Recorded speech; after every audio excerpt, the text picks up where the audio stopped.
I play tennis, I run, I race walk. I've taken up ballroom dancing since I came to Atlanta. I've done 2 marathons.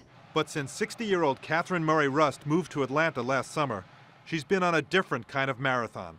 That's a lot more grueling. It changes your perspective on life significantly. Every day becomes much more important to you. Back in Colorado in 2005, she wanted to get a routine colonoscopy, generally recommended starting at age 50. So she called her insurance company.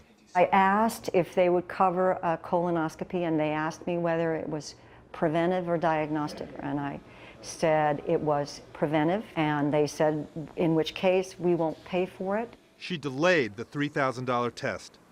Then, last August, when she moved to Atlanta to head up the Georgia Tech Library, she decided she'd waited long enough. It probably was a bad thing that I held out quite so long. She was happy to learn the same company that denied coverage in Colorado would pay for the exam in Georgia. But the results were devastating. When they did the surgery on January the 5th, the pathology report from that surgery confirmed that I had early stage 3 colon cancer. What was the life or death difference between Georgia and Colorado?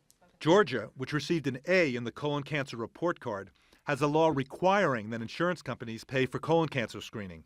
States receiving an F have no requirements, which should make their residents ask questions. Why do I live in a state that doesn't allow me standard of care, providing colon cancer screening, which we know not only saves money, but more importantly saves lives? Catherine's cancer spread to 2 of her lymph nodes, and now she's getting chemotherapy.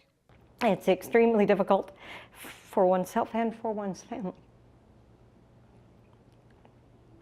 It's a hard thing, especially as 90% of colon cancers can be prevented if you catch them early.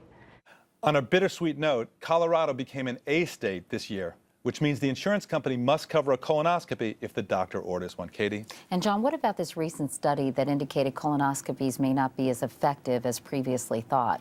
Katie, I feel that Canadian study had a lot of flaws. We don't know how well trained the endoscopists were and whether or not they were able to get all the way through the colon to the very beginning.